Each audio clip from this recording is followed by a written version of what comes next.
আসসালামু আলাইকুম। বাংলা সংবাদে সবাইকে স্বাগত জানাচ্ছি। আমি চিন্তিয়া হক। শুরুতেই সংবাদ শিরোনাম। হাসিনা কেন চোরের মতো পালালেন জানালেন ডক্টর কামাল।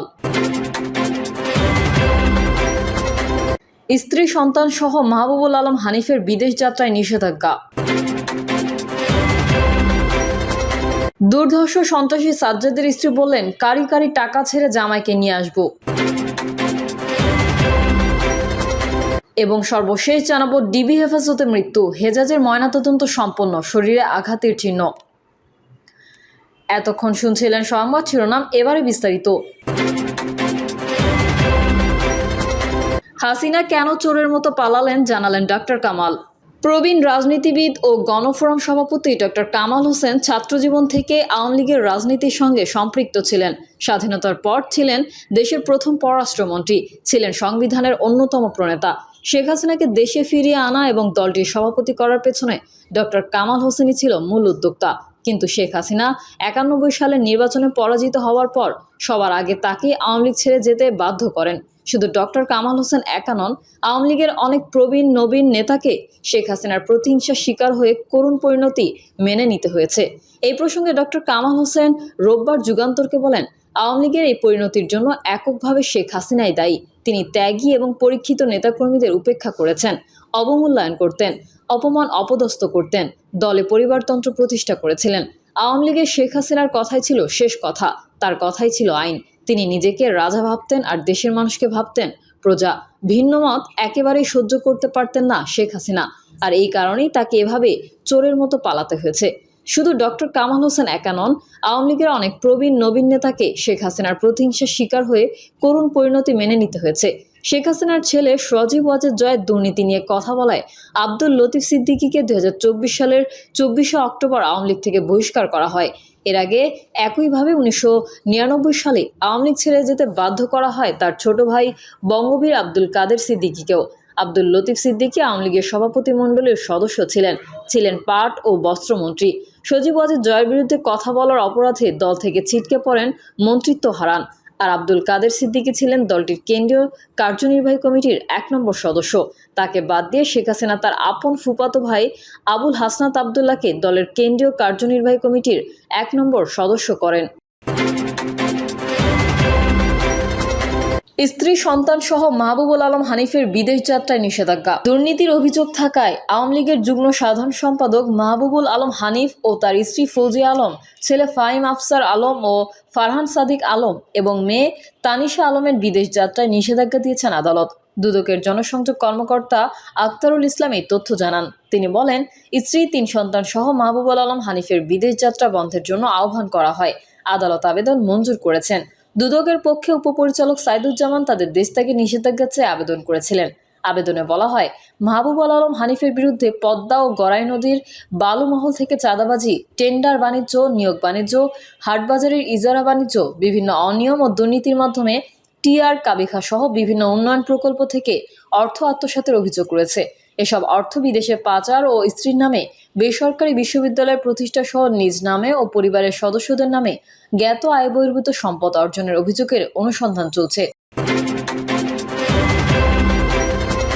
দুর্ধর্ষ সন্ত্রাসী সাজ্জাদের স্ত্রী বললেন, কারি কারি টাকা ঢেলে জামাইকে নিয়ে আসবো। পুলিশের তালিকাভুক্ত শীর্ষ সন্ত্রাসী ছোট সাজ্জাদ ওরফে বুড়ির নাতি সাজ্জাদের স্ত্রী তামান্নার একটি ভিডিও সামাজিক যোগাযোগ মাধ্যমে ছড়িয়ে পড়েছে।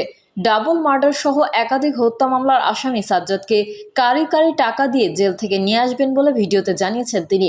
গতকাল রাত 10টার দিকে ঢাকার একটি শপিং সেন্টার থেকে ছোট সাজ্জাদকে গ্রেফতার করা হয়। ছড়িয়ে পড়া ভিডিওতে তামান্না বলেন, আমার জামাই গতকাল রাতে অ্যারেস্ট হয়েছে। এটা নিয়ে এত হাই হুল্লাস করার কিছু নাই, মামলা যখন আছে অ্যারেস্ট হবে। এগুলো নিয়ে এত টেনশন করা, দুঃখ প্রকাশ করা, কান্নাকাটি করার কিছু নাই। আপনারা যারা ভাবতেছেন আমার জামাই অ্যারেস্ট হয়েছে আর কোনোদিন বের হতে পারবে না, ওদের জন্য এক বালতি সমবেদনা। আমরা কারি কারি বান্ডিল বান্ডিল টাকা ছেড়ে আমার জামাইকে নিয়ে আসব। আমার জামাই বীরের বেশে চলে আসবে। তিনি আরো বলেন, এখন যারা এই ঘটনা ঘটাইছে তাদেরকে ছাড় দেওয়া হবে না, মাথায় রেখো। এতদিন আমরা পলাতক ছিলাম, এখন তোমাদের পলাতক থাকার পালা। আমার জামাই আইনি প্রক্রিয়া শেষে আমার কাছে আসবে, তখন খেলা শুরু হবে। খেলা মাত্র শুরু করছো তোমরা, শেষ করবো আমরা। আমার জামাই সাজ্জাদের যারা সাপোর্টার আছো সবাই দোয়া করবা যাতে 10 থেকে 12 দিনের মধ্যে জামিন করায় ফেলতে পারি। ঠিক আছে, ধন্যবাদ। এদিকে শীর্ষ সন্ত্রাসী ছোট সাজ্জাদকে 7 দিনের রিমান্ডে পাঠিয়েছে আদালত। রোববার চট্টগ্রাম মেট্রোপলিটন ম্যাজিস্ট্রেট আবু বকর সিদ্দিকের আদালতে এই আদেশ দেন। বিষয়টি নিশ্চিত করেছেন অতিরিক্ত পুলিশ কমিশনার মোহাম্মদ মফিজ উদ্দিন। তিনি বলেন, চান্দগাঁও থানার একটি হত্যা মামলায় সাজ্জাদের 14 দিনের রিমান্ড আবেদন করে পুলিশ। শুনানি শেষে আদালত 7 দিনের রিমান্ড মঞ্জুর করেন। নগরীর চান্দগাঁও থানায় অদূরপাড়ায় সংঘটিত তাহসিন হত্যা মামলার আসামি ছোট সাজ্জাদ গত বছরের 21শে সেপ্টেম্বর বিকেলে একদল যুবক প্রকাশ্যে গুলি করে হত্যা করে তাহসিনকে। এলাকার আধিপত্য নিয়ে দুই সন্ত্রাসী গোষ্ঠী সরওয়ার হোসেন ওরফে বাবলা ও ছোট সাজ্জাদের বিরুদ্ধে তাহসিন খুন হন বলে অভিযোগ রয়েছে। তাহসিন ছিলেন বাবলার অনুসারী। বুড়ির নাতি নামে পরিচিত সাজ্জাদকে ধরিয়ে দিতে পুরস্কার ঘোষণা করেছিল পুলিশ। গত 28শে জানুয়ারি সামাজিক যোগাযোগ মাধ্যম ফেসবুকে চট্টগ্রাম নগরের বায়েজিদ বোস্তামি থানার ভারপ্রাপ্ত কর্মকর্তাকে হুমকি দিয়েছিলেন সাজ্জাদ।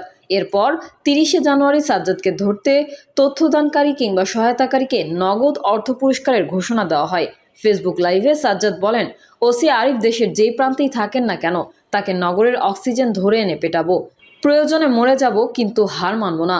ওসিকে হুমকি দিয়ে বলেন, তুকে ল্যাংটা করে পেটাবো। এছাড়া পুলিশ কমিশনারকে উদ্দেশ্য করে বলেন, ওসি আরিফ চাঁদাবাজি সহ আমার সন্তান হত্যায় জড়িত, তাকে যাতে বদলি করা হয়। পরে এই ঘটনায় জিডি করেন বায়েজিদ বোস্তামি থানার ওসি আরিফুল রহমান। সর্বশেষ গত বছরের 5ই ডিসেম্বর নগরের অক্সিজেন মোড়ে ছোট সাজ্জাদকে ধরতে অভিযান চালায় পুলিশ। এ সময় পুলিশকে লক্ষ্য করে গুলি ছুটতে ছুটতে পালিয়ে যায় সে। সেদিন পুলিশের 2 সদস্য সহ মোট 4 জন গুলিবিদ্ধ হন। অপরাধ জগতে পা রেখে দিন দিন বেপরোয়া হয়ে ওঠেন সাজ্জাদ। গত বছরের 5ই আগস্ট রাজনৈতিক পট পরিবর্তনের পর বিএনপির চট্টগ্রাম বিভাগের এক তরুণ নেতার আশ্রয়ে চলে যান সাজ্জাদ। তার বিরুদ্ধে চাঁদাবাজির অনেক অভিযোগ আছে। হত্যা, অস্ত্র ও চাঁদাবাজির 10টি মামলা রয়েছে তার নামে। গত বছরের 17 জুলাই চান্দগাঁও থানা পুলিশ অস্ত্রসহ সাজ্জাদকে গ্রেফতার করে। পরের মাসেই তিনি জামিনে বেরিয়ে আসেন। সাজ্জাদের বাড়ি হাটহাজারী উপজেলার শিকারপুরে। তার বাবার নাম মোহাম্মদ জামাল উদ্দিন। জানা গেছে, গত বছরের 21শে সেপ্টেম্বর বিকেলে নগরের চান্দগাঁও থানার অদূরপাড়া জাগরণী সংঘ ক্লাব সংলগ্ন একটি চায়ের দোকানে মাইক্রোবাস থেকে নেমে স্থানীয় ব্যবসায়ী আফতাবউদ্দিন তাহসিনকে গুলি করে হত্যা করে সাজ্জাদ বাহিনী। তারও আগে 18 সেপ্টেম্বর বিকেলে 4টার দিকে নগরের বায়েজিদ বোস্তামি থানায় কালারপুর এলাকায় শটগান হাতে সাজ্জাদ হোসেন সহ আরও 2 জন গুলি করতে করতে একটি নির্মাণাধীন ভবনে প্রবেশ করেন। এরপর ওই ভবন মালিকের কাছে 5 লাখ টাকা চাঁদা দাবি করেন।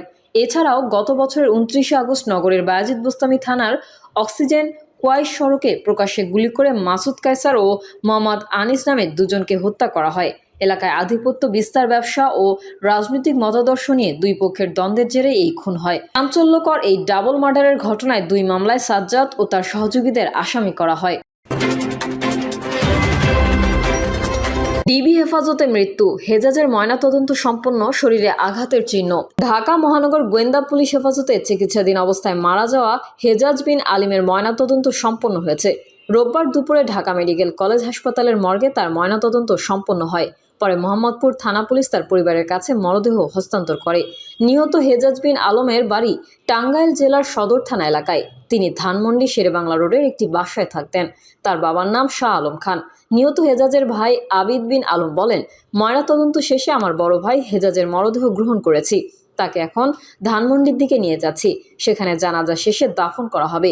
এদিকে ঢাকা জেলা প্রশাসনের নির্বাহী ম্যাজিস্ট্রেট মোহাম্মদ রওশন আহমেদের উপস্থিতিতে তৈরি করা সুরতহাল প্রতিবেদনে মোহাম্মদপুর থানার উপপরিদর্শক শেখ কাদের আহমেদ উল্লেখ করেছেন, গত 11 মার্চ সিওএল ও সেনাবাহিনীর একটি টিম হেজাজকে গ্রেফতারপূর্বক মোহাম্মদপুর থানায় হস্তান্তর করলে অসুস্থ থাকায় তাকে 2 বার প্রাথমিক চিকিৎসা দেওয়া হয়। পরে তাকে আদালতে সোপর্দ করা হয়। মৃত হেজাজ পরদিন আদালত থেকে জামিনপ্রাপ্ত হন এবং শনিবার জাপান বাংলাদেশ ফ্রেন্ডশিপ হাসপাতালে চিকিৎসাধীন অবস্থায় ভোরে ডিবি গ্রেফতার করে। পরে তাকে ঢাকা মেডিকেল কলেজ হাসপাতালে নেফ্রোলজি বিভাগে ভর্তি করা হয়। চিকিৎসাধীন অবস্থায় রাত 8টার দিকে ঢাকা মেডিকেলের 901 নম্বর ওয়ার্ডে মারা যান তিনি। সুরতহাল প্রতিবেদনে তিনি আরও উল্লেখ করেন, গলার ডান পাশে সিভি লাইন, যা ব্যান্ডেজ করা, বুক ও পেটের মাঝামাঝি পুরনো দাগ, বুক ও পেট স্বাভাবিক, পিঠে রক্ত জমা লাল সাদা দাগ আছে। ডান হাতের কবজির উপরে ক্যানোলা এবং 2 হাতের কবজিতে হ্যান্ডকাফ লাগানোর দাগ আছে। ডান ও বাম উরুর পেছন দিয়ে নিতম্ব পর্যন্ত রক্ত জমা কালছিরা দাগ রয়েছে। পা সামান্য ফোলা রয়েছে। প্রিয় দর্শক, এই ছিল এখনকার সর্বশেষ সংবাদ। আপডেট সংবাদ পেতে চ্যানেলটি সাবস্ক্রাইব করে বেল আইকনটি ক্লিক করুন। কমেন্টে আপনার মতামত জানিয়ে আমাদের সাথেই থাকুন। ধন্যবাদ সবাইকে। আল্লাহ হাফেজ।